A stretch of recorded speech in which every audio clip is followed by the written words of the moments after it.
Boa noite.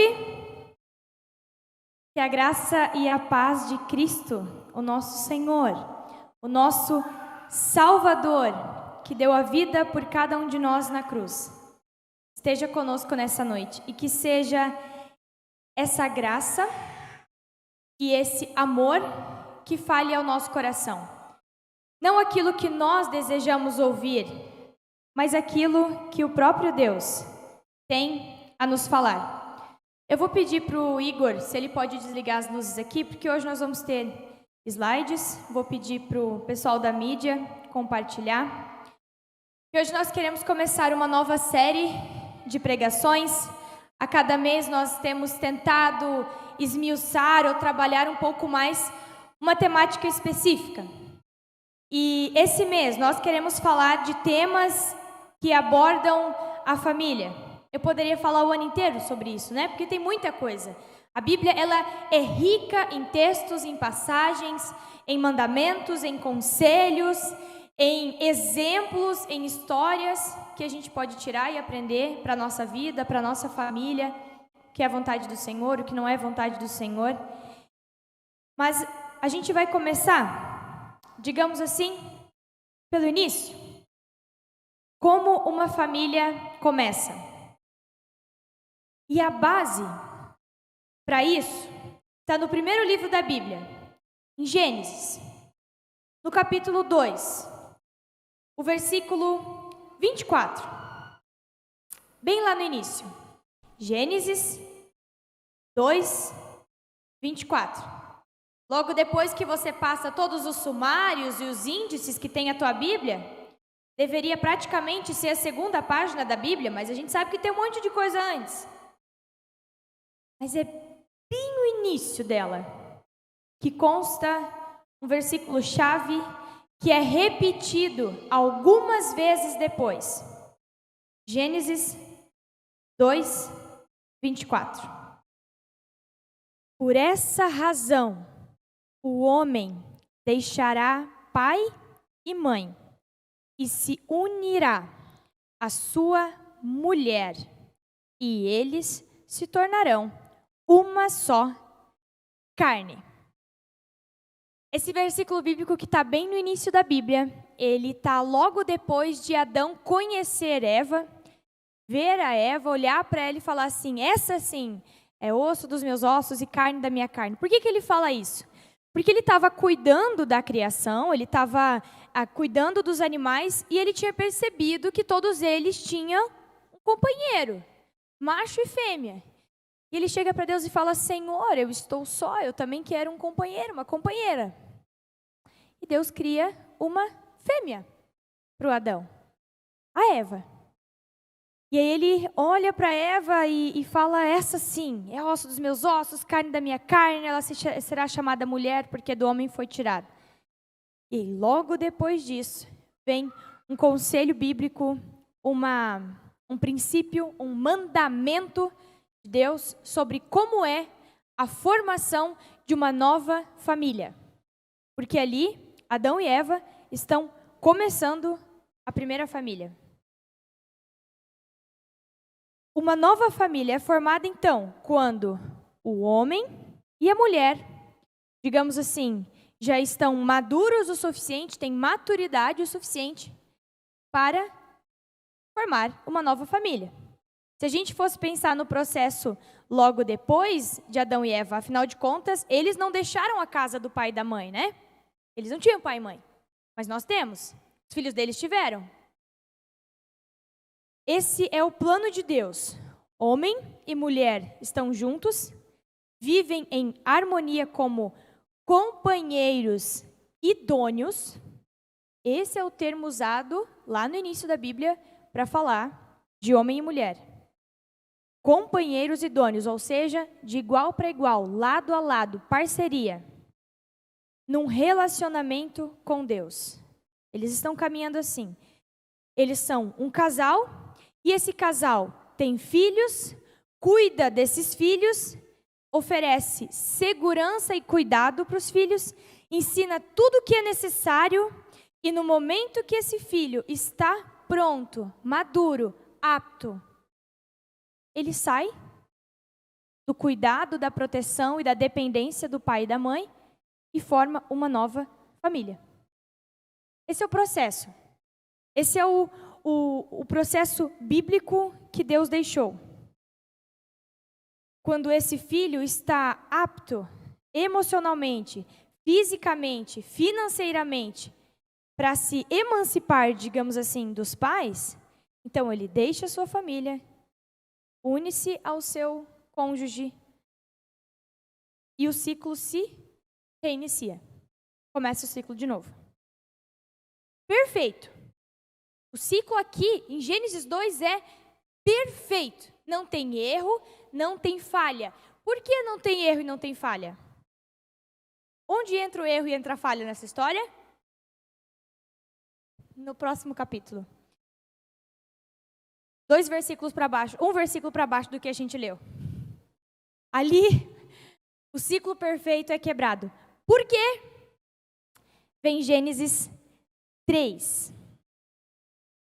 Esse ciclo ele é perfeito ali em Gênesis 2, 24, e ele é muito tranquilo para Adão e Eva. Porque ainda não havia morte. Ainda não havia maldade, não havia briga, não havia contenda, não havia egoísmo, não havia nada disso, não havia o pecado. Então, cumprir esse plano era tranquilo. Mas logo após a gente vê, no Gênesis 3, o relato da queda. Por que isso é um problema? No capítulo 3, a gente tem o relato da queda, onde o homem e a mulher desobedecem a Deus, tentando ser como Deus, tentando ser igual a Deus. Eles são separados de Deus pelo pecado.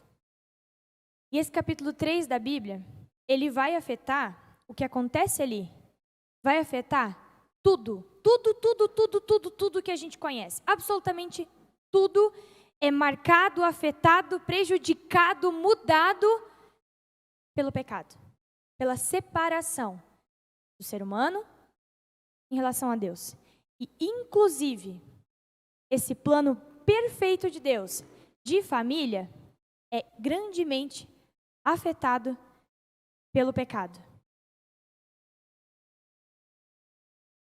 O pecado afetou a família, assim como afetou toda a criação.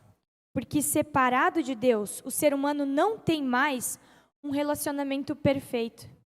Por exemplo, ele não tem mais um relacionamento perfeito de entrega e de ouvir de Deus o que é vontade de Deus. Ele passa a seguir as vontades do seu próprio coração. Isso é pecado. É quando eu viro as minhas costas para Deus, para seguir o meu rumo, a minha vontade, e a vontade de Deus, então, é esquecida. Eu deixo para trás. Esse é o conceito de pecado. Errar o alvo para o qual nós fomos criados. Nós fomos criados para estar na presença de Deus. Se o pecado nos separa de Deus, então nós erramos o alvo da nossa criação. E a perfeição da família, ela também foi afetada.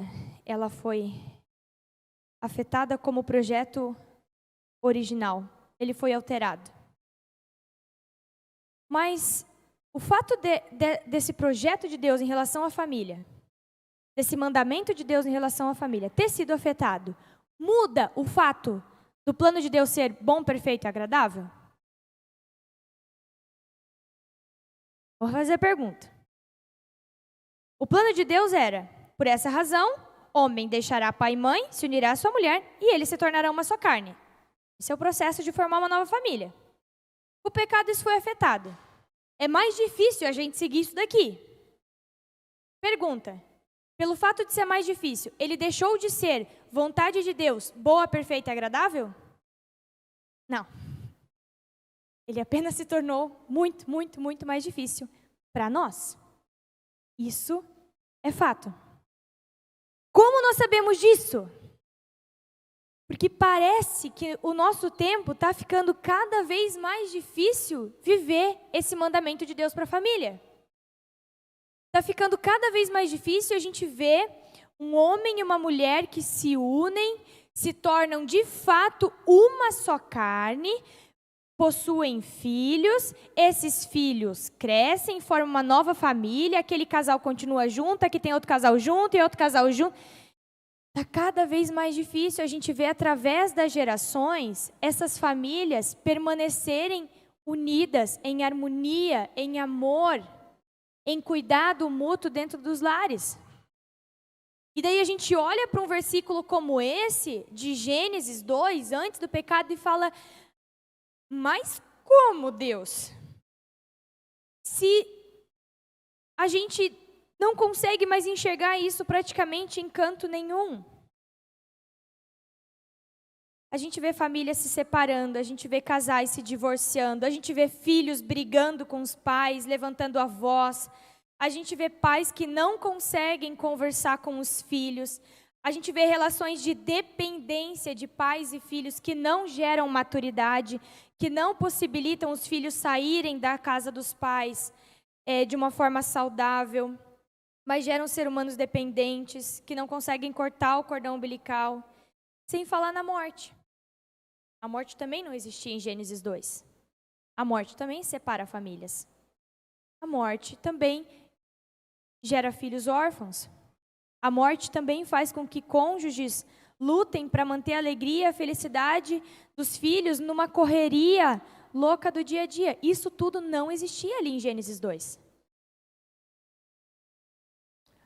Esse não era o plano de Deus, de tudo isso que a gente vê hoje em dia. De brigas, de contendas, de separação, de raiva, de ódio, de tristeza, de choro. Mas então, o que a gente faz?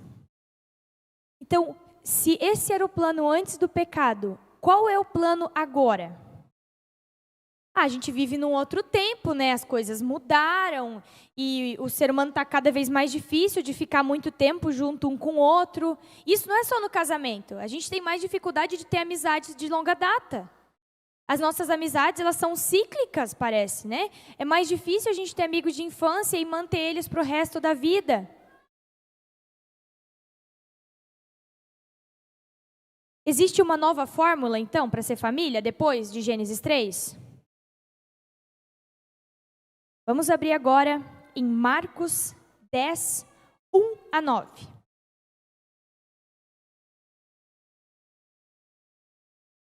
Marcos 10, 1 a 9.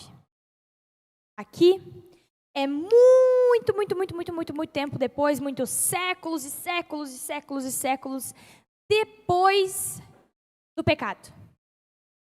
Todas as consequências, tudo aquilo que podia destruir a família já estava acontecendo, já havia divórcio, já havia adultério, já havia brigas entre pais e filhos, já havia dependências, vícios. E aí, vem Jesus. Jesus é perguntado diretamente sobre esse assunto. Marcos 10, 1 a 9.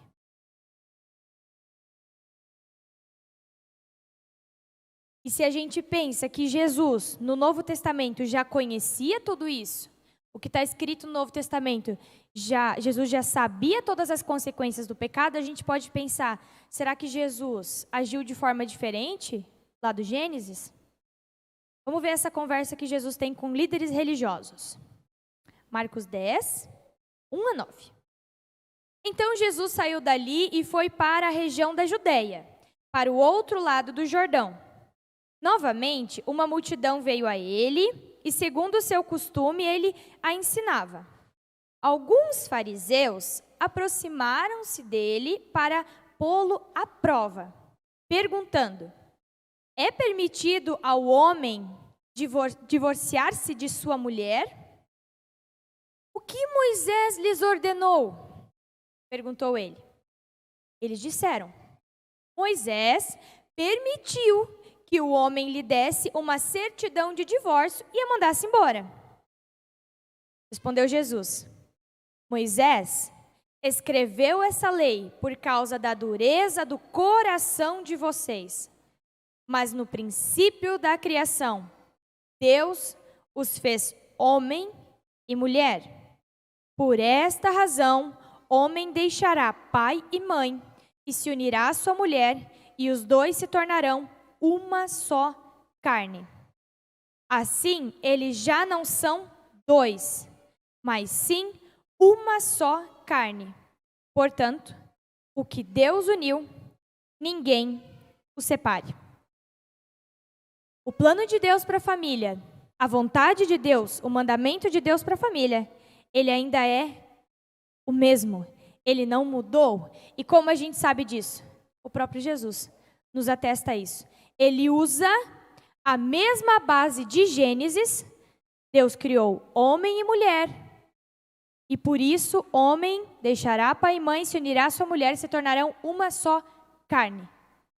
Ele usa a mesma base de Gênesis 2 para falar quando ele é questionado. Ele é questionado porque esses líderes religiosos, eles testavam muito Jesus. Eles chegavam para Jesus com algumas perguntas assim maliciosas mesmo, capciosas, para saber se Jesus ia falar alguma coisa que era contrária ao Antigo Testamento e que eles poderiam usar assim como forma de acusar Jesus. Por isso que eles chegam e falam assim, vamos ver o que ele vai falar sobre divórcio. Vamos lá perguntar. Vamos ver se agora a gente pega ele. E daí eles chegam e perguntam, né? O que Jesus tem a dizer? É permitido ou não se divorciar da sua mulher? Só que Jesus, ele é muito esperto. Jesus, ele não chega e responde. Ele manda uma outra pergunta de volta. Ele fala, bom, o que está escrito na lei? Lá no Antigo Testamento, a lei, por tradição judaica, quem escreveu ela toda foi Moisés, né? Um grande líder deles, que eles tinham todo o respeito do mundo. Bom, o que está escrito lá na lei? E Deus e os fariseus falam, bom, Moisés permitiu que o homem lhe desse uma certidão de divórcio e mandasse embora. Ou seja, eles estão falando, bom, Moisés deixou o homem se divorciar da mulher. Tudo bem, né? Moisés deixou. E aí, nesse momento, Jesus adentra um pouco mais o coração de cada um de nós. Jesus, por sua vez, responde que Moisés só havia feito isso por causa da dureza do coração do povo. O que isso significa? Significa, primeiro, que essa liberação, digamos assim, que Moisés deu para o divórcio, era uma vontade de Moisés, foi uma coisa que Moisés deu, não Deus. Moisés que liberou por causa da dureza do coração de vocês. Em nenhum momento fala assim, ó, foi Deus. E Jesus pega, olha, Moisés colocou isso lá, por causa da dureza do coração de vocês.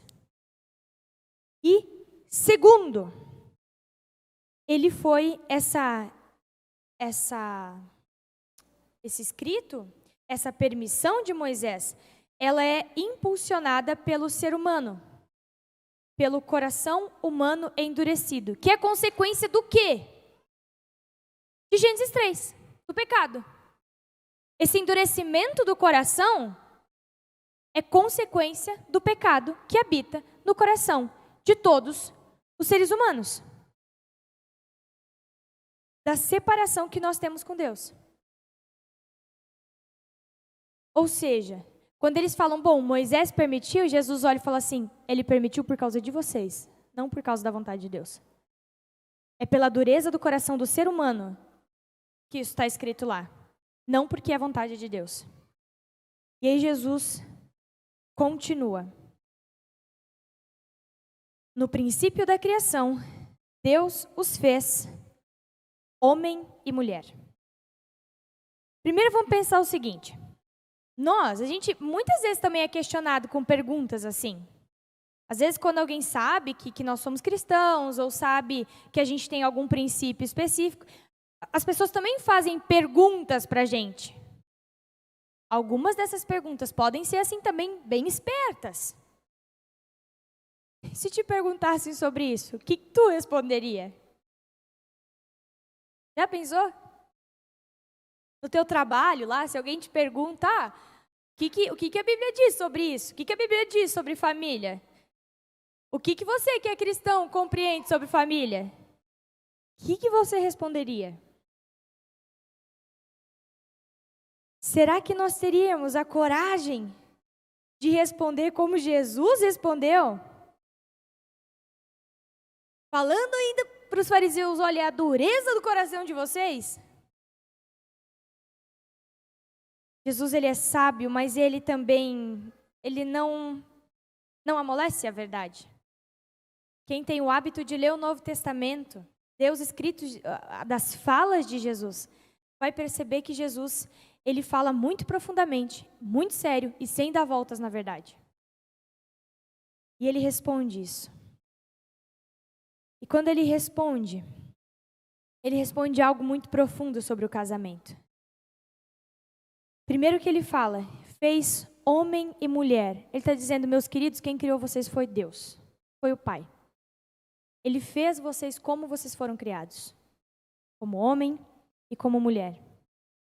E é por isso que vocês deixam a casa dos pais e se unem como um casal. Tornam-se uma só carne. E isso é algo bem especial para nós, para aqueles que conseguem e compreendem viver esse uma só carne. Por quê? E aqui eu peguei uma citação de um comentarista bíblico chamado Adolf Paul, que ele diz assim, sobre essa questão dos dois se tornarem uma só carne. Os dois são mais uma vez barro na mão do Criador e se tornam um utensílio da sua bênção. Isso não é operado pelo amor deles. Este nem é mencionado aqui, mas pelo amor de Deus. Eles experimentam sua unidade como criação e presente dele. O que é? O que ele está falando aqui? Quando a gente se torna uma só carne, casando, a gente está se colocando de novo debaixo da mão do Criador e deixando Ele nos moldar, assim como Ele nos criou do barro e nos formou, me formou, por exemplo, mulher. Quando eu me uno, esse autor ele faz uma comparação dizendo assim, é como se você se tornasse barro de novo na mão do Criador e Ele pega esses dois vasos e torna um vaso só. O que isso significa? Mudar o vaso todo de novo. Deixar ser moldado, muito, muito moldado na mão do Criador. E dele fala assim, isso não é operado pelo amor deles. Isso nem é citado aqui. O que ele está querendo dizer? Que o se tornar uma só carne não é um fruto e uma ação do casal. Não é uma coisa, uma atividade ou uma obra que o casal realiza. Se tornar uma só carne é uma obra que Deus realiza. Não tem a ver com quanto eu sinto de amor pelo meu cônjuge. Tem a ver com a obra divina de Deus nesse casal. Moldando eles de novo, tornando eles uma só carne. Isso foge da lógica humana. Porque se fosse colocar em matemática, seria 1 mais 1 igual a 1. Foge da lógica humana. Mas é maravilhoso. É profundo. É um versículo pequeno, mas que fala tanto para nós. E quando fala, tornarão uma só carne, e a gente entende que o se tornar uma só carne não é obra humana, a gente entende que o casamento, a união, o início, o começo de uma nova família é obra divina, é obra de Deus. Biblicamente, o casamento não é considerado como uma ação humana. Como, por exemplo, alguns vão entender a referência, estão fazendo curso sobre isso, como, por exemplo, um contrato, ou uma sociedade, ou um negócio. O casamento não é considerado biblicamente uma ação divina. Ele é considerado, não é considerado uma ação humana, é considerado uma ação divina. E por ser uma ação divina, só Deus pode mexer. Se Deus juntou, só Deus pode mexer naquilo ali, e não o ser humano.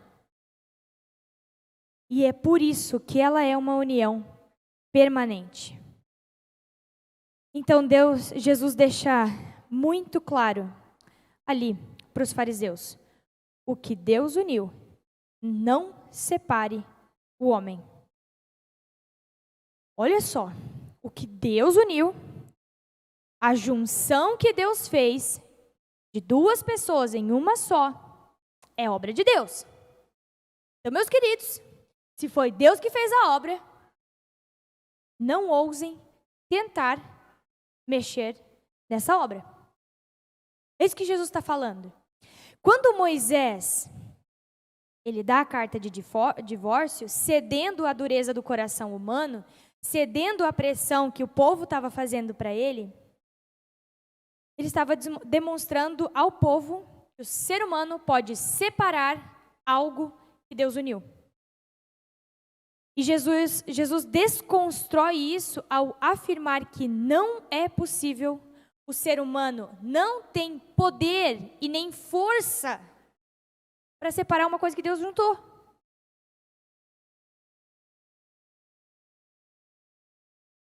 Você tem poder, você tem força suficiente. Pensa uma coisa que Deus junta.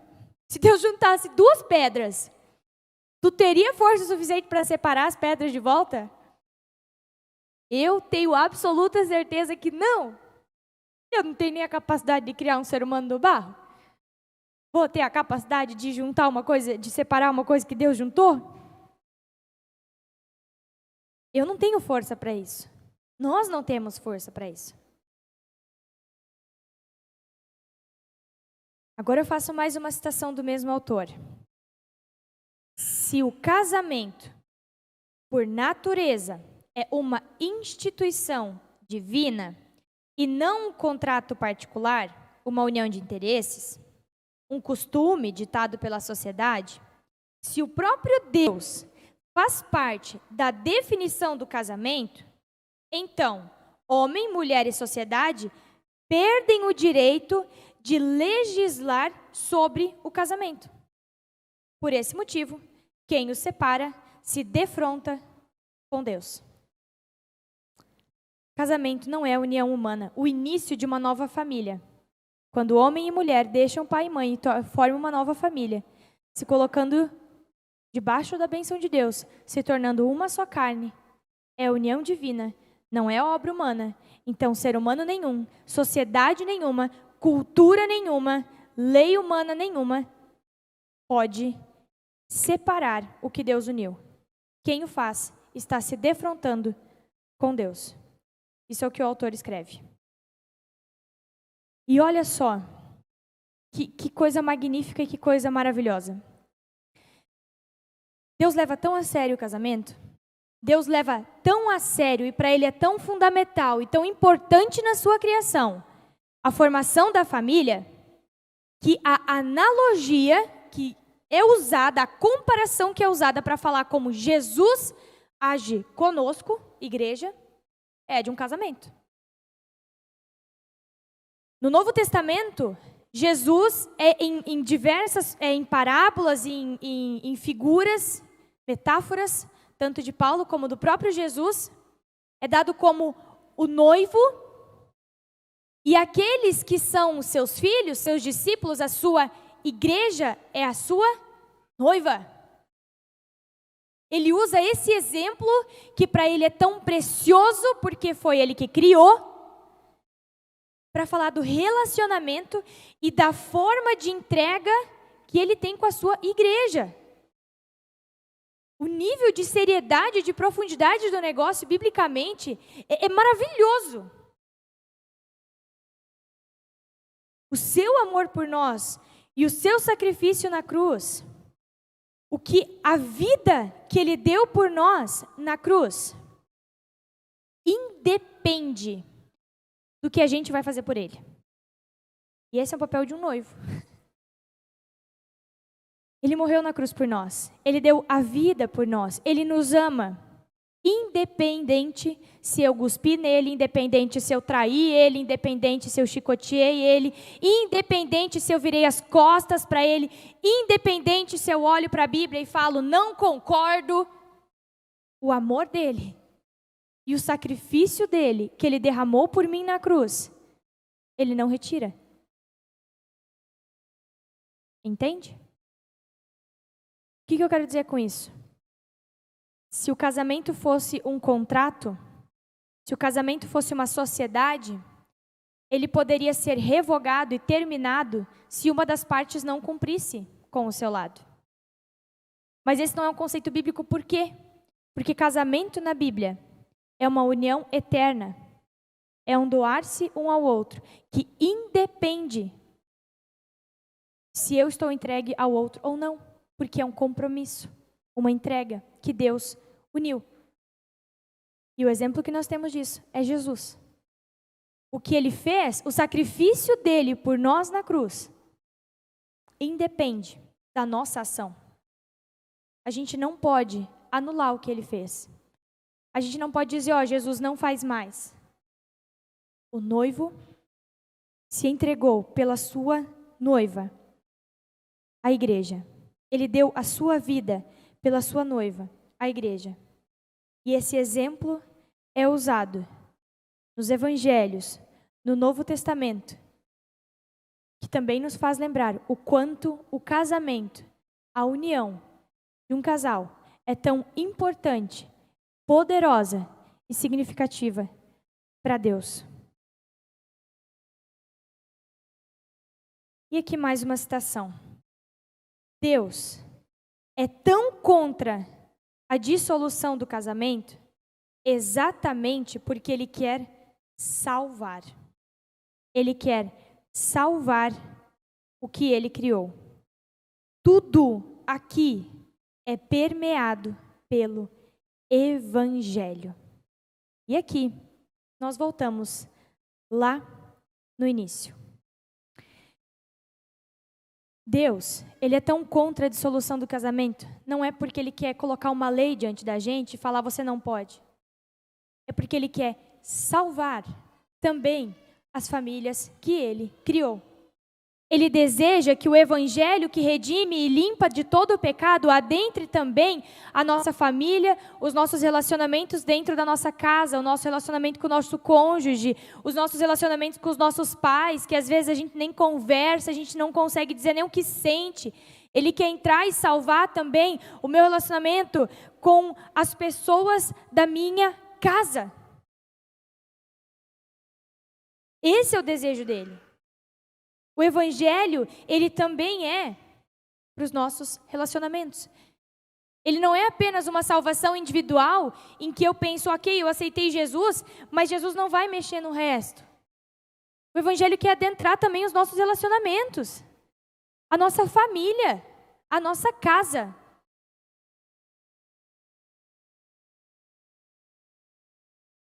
Lembra que eu falei que no princípio do casamento, o princípio do casamento é antes do pecado e da maldade entrar no mundo? Lá de Gênesis 2. Então, como podemos viver algo que era perfeito antes, mas que agora parece quase impossível para nós? Por que Jesus? Como Jesus? Eu posso viver essa união em uma só carne? Como Jesus, eu posso entender que eu não posso separar o que o Senhor uniu? Como isso é possível?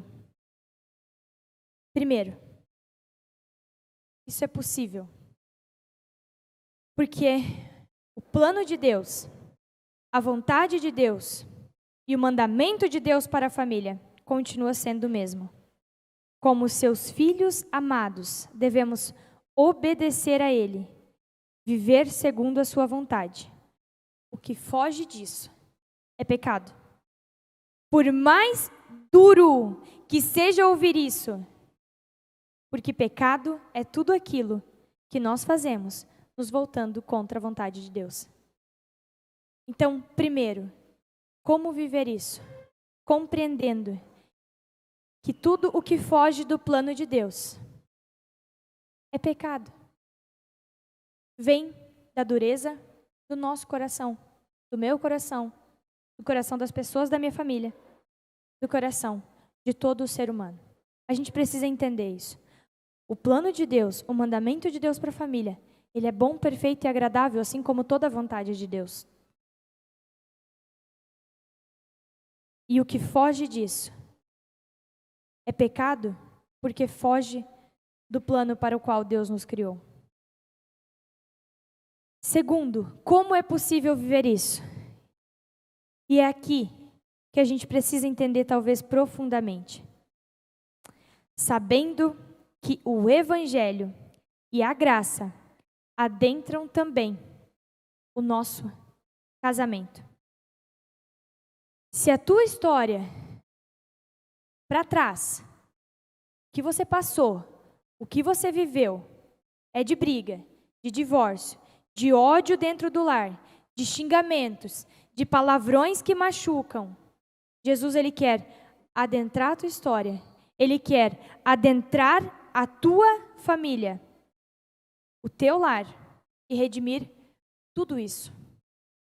Tudo. Não só uma parte, não só um pouco.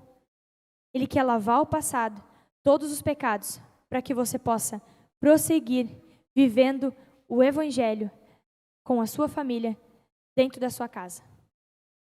Essa é a vontade de Deus. E é possível quando a gente entende essa graça. A gente entende que a graça, o perdão e o amor de Deus é também para a família. E terceiro, Deus quer redimir e salvar também cada família afetada por esse pecado, gerando uma profunda transformação dentro do lar. Começando por você, que está aqui e que ouve essa mensagem. Não pensa que o Evangelho vai começar transformando quem ficou em casa. Não pensa que o Evangelho, a graça, vai começar mudando quem não está ouvindo o Evangelho, quem não conhece a Cristo. Ele tem que adentrar o meu lar, começar mudando por mim. Por aqueles que se entregam diante de Jesus e falam: Senhor, Tu conheces o meu passado, Tu conheces tudo que eu tenho vivido, Tu conheces o meu dia a dia dentro da minha casa. E eu quero que o Senhor redima tudo isso. Perdoe tudo isso. Eu me arrependo daquilo que eu fiz. Eu me arrependo daquilo que eu vivi. Eu quero entregar, primeiramente, a minha vida e a minha casa diante de Ti. Começa a mudar por mim. E por último, mas não menos importante, como é possível viver o mandamento de Deus? Nunca nos esquecendo. O pecado tornou impossível ter uma família perfeita. Perfeita? Impossível. Porque ela é formada por nós, né? E nós falhamos. Mas que o Espírito Santo de Deus, que habita no coração de cada filho de Deus, nos capacita e renova as nossas forças para obedecer ao mandamento de Deus com relação à família. É impossível para a gente ter uma família perfeita. Impossível ter um casamento perfeito. Impossível ter filhos perfeitos. Mas o Espírito Santo de Deus deseja trabalhar a partir de nós, do nosso coração, da nossa vida, para dentro da nossa casa, para dentro da nossa família.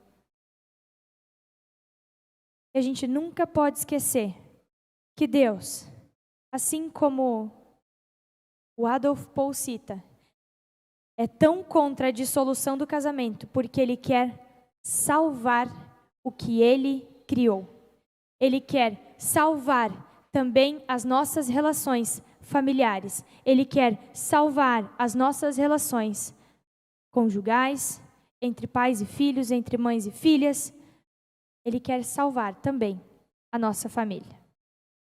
Por isso, não desista da tua família, não desista da tua casa, não desista de orar, de falar: Senhor, o que o Senhor ainda quer mexer em mim? O que o Senhor quer transformar, onde o Evangelho deseja entrar em mim, para que os meus relacionamentos sejam permeados pela Tua graça.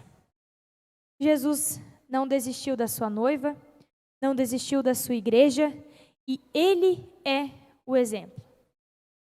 É para Ele que nós devemos olhar quando a gente quer um exemplo de casamento. Para o que Ele fez pela sua noiva, pela igreja. Deu a vida, se doou.